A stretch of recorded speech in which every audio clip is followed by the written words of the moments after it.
I'll try to behave this way because I do love to tell a story. And I was fortunate to be asked to speak on the anniversary of modern spiritualism on March 31st. And in the back of the big church was the pastor who was going like this. And I thought it was his problem. And I kept on talking. And then we marched back and forth across the back of the church. And the chairperson's going, I'm looking at her. He's going like this. And I said, tough, you asked me to speak. So, unfortunately, or fortunately, it was an hour and 15 minutes later when I turned around and sat down. I won't do that today, I promise. Mainly because I can't stand that long. But as you may have guessed from what has happened so far today, I'm back in the groove. And my groove is the natural law. And so today I have decided to speak on, it is the law of choice. So I'd like to begin by reading a quote from Alfred Manafort, who was a motivational speaker. Listen carefully to the words. Every person has free choice, free to obey or free to disobey the natural law. Your choice determines your consequences. Nobody ever did or ever will escape the consequences of his choice. Basically, it says you are in control, believe it or not. And if you don't have control, you have a problem. So you need to go back to the natural laws. This was an interesting get-together for me. As many of you know, sometimes it's 3 o'clock on Saturday morning when the words come for the day. This week has been an exceptional week. Spirit knew what was coming. The house has been full. The noises, the raps, the continuation. And every time I said, let's see, what am I going to speak about? There was that main guy who said to me, just shut your mouth, we'll tell you. Well, I guess I got told. So I decided, okay, I've trusted you for 50 years. I'll trust you now. So what would you like to say? Nothing came.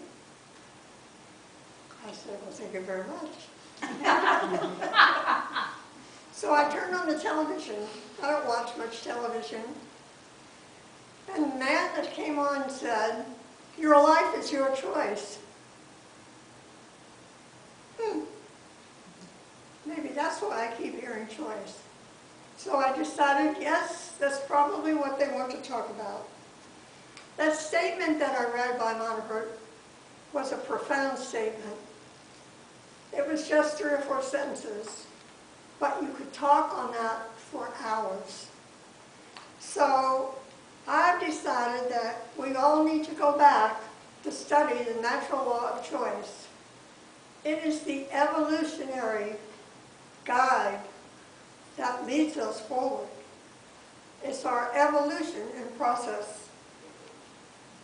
Every activated thought you have leads you to a decision to make a choice. Sometimes it's the right decision, and sometimes you know what happens. You have to pick up the pieces and start again. But of all of this, of the natural law, the foundation, the stone that is the base of all, is the law of cause and effect. Every cause has a reaction. Therefore, we need to think about what we say, what we do, and how we act. Because the reaction comes, whether we like it or not, it's going to come back tenfold. You know, you often hear the terms, let your conscience be your guide. That might be quite effective, and it might be quite true, and it might work very well, except you have to be in control. Because if you are not in control of the inner being, the self, the soul, you are not going to think properly, and then you're not going to act properly. And then the reaction is, poor me. Why did that happen to me?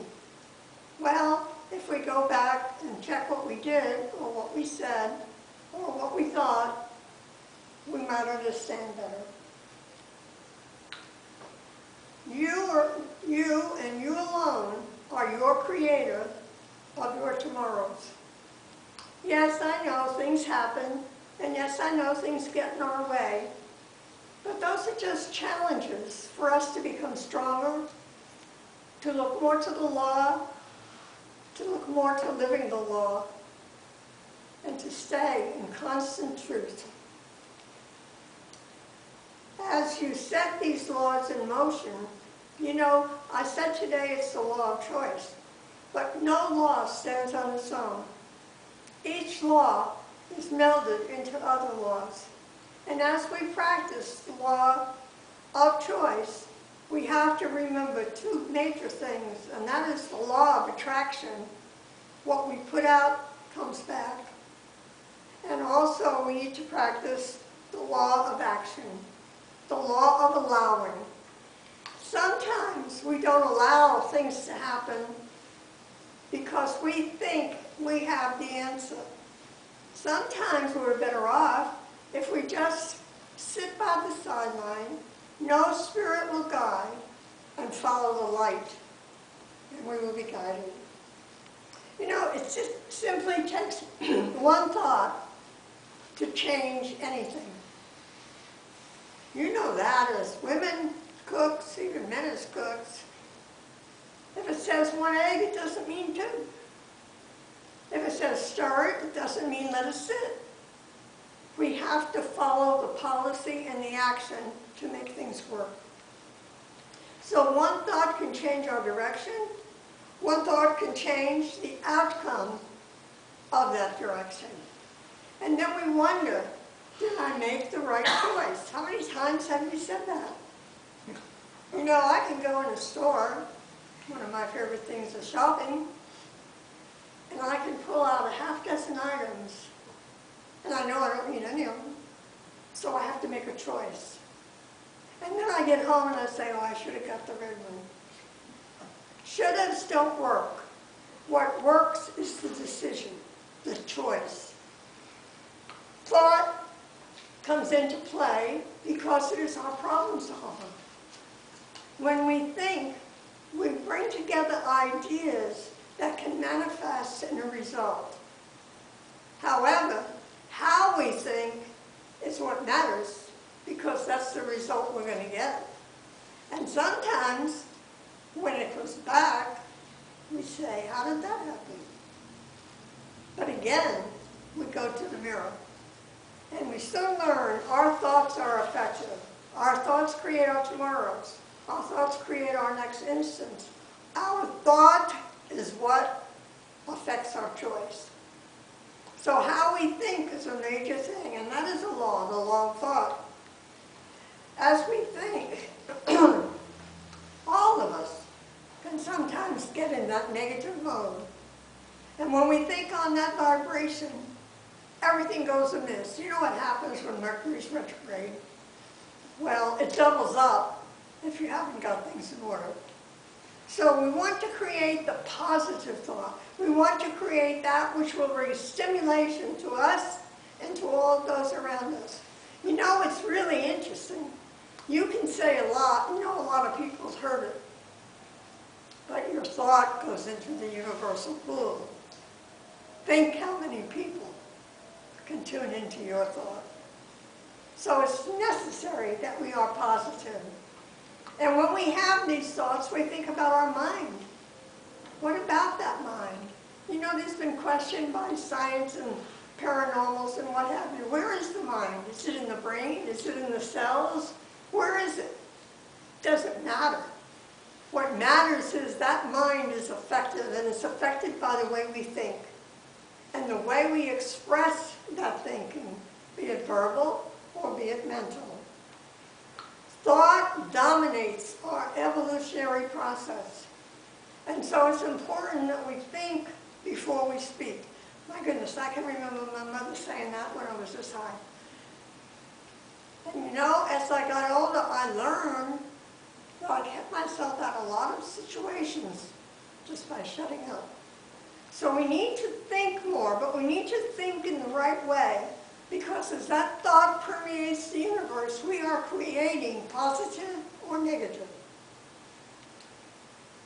So as we do all of this, and as we understand all of this, we come to learn that our actions tell on us.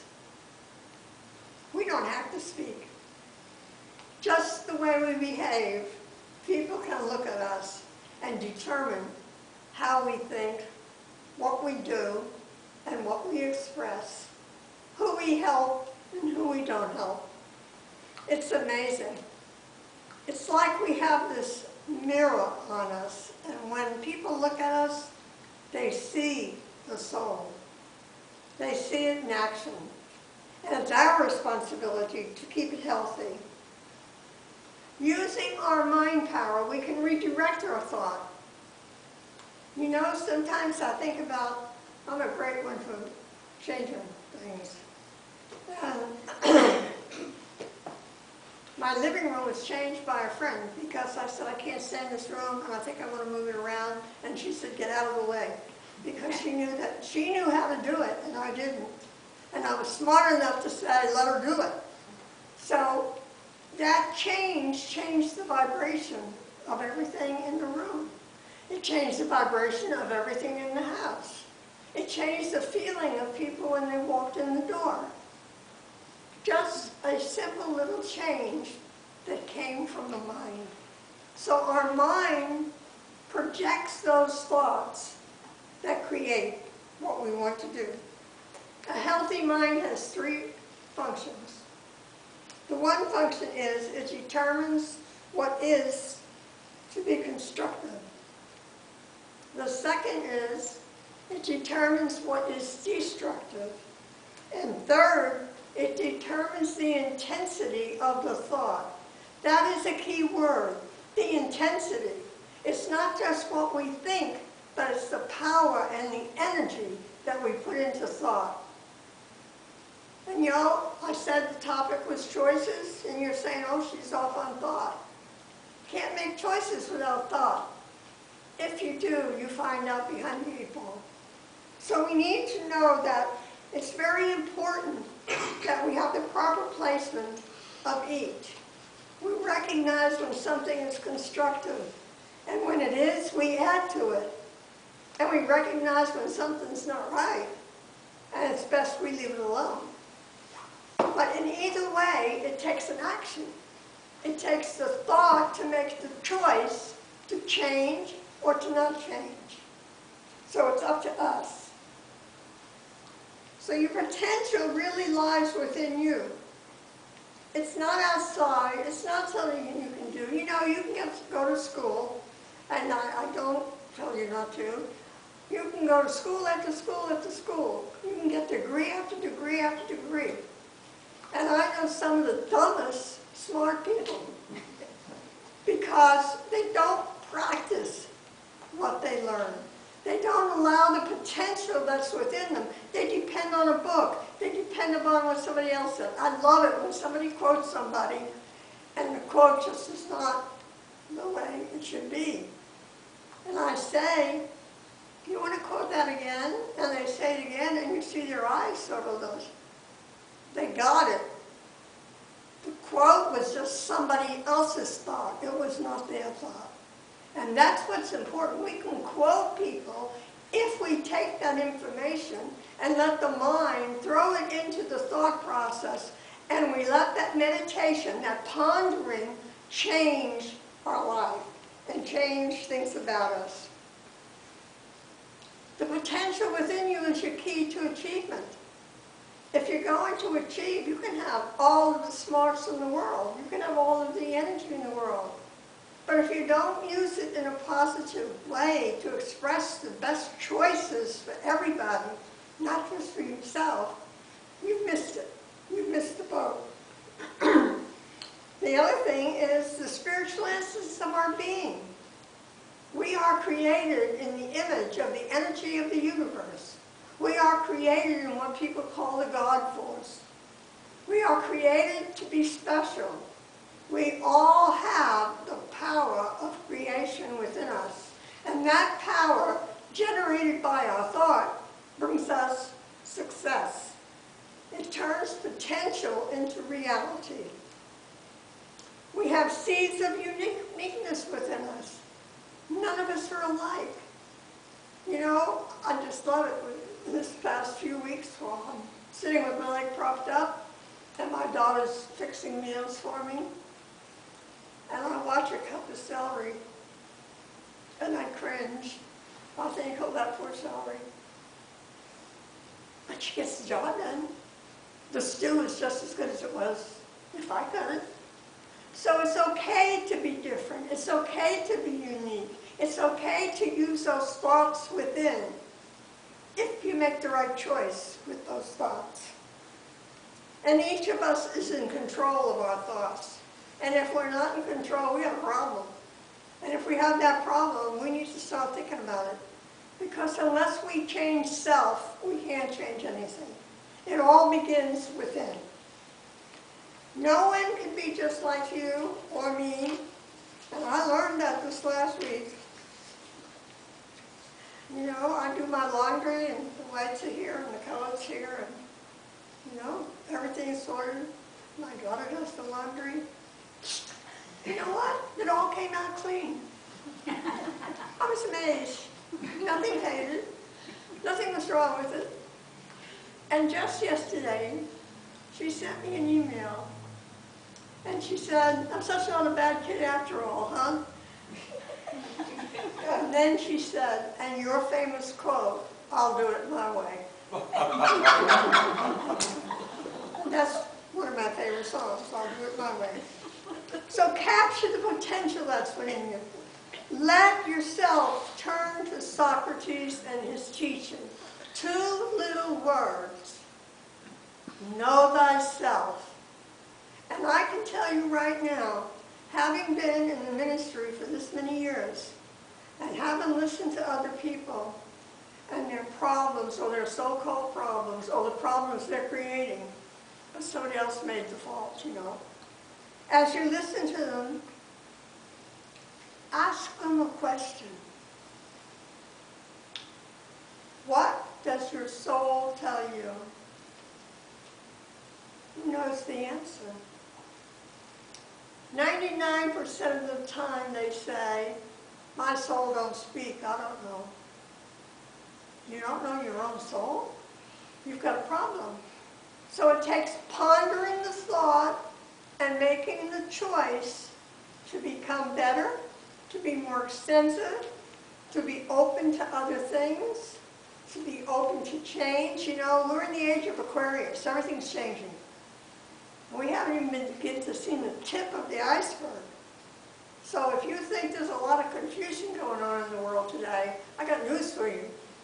It's only the beginning. So it's up to us, people in spiritualism that teach the philosophy of your mind, your thought, your capabilities, your desire, your potential. It's up to us to be the light of the world. You know, spiritualism used to have an emblem of a lady holding up in her hands the big globe of light. And it was a light of truth and lighting the world. We need to put spiritualism back on the hill so that brightness of the light shines to everyone. So the question that I really have for you, do you really know yourself, or are you playing games with yourself?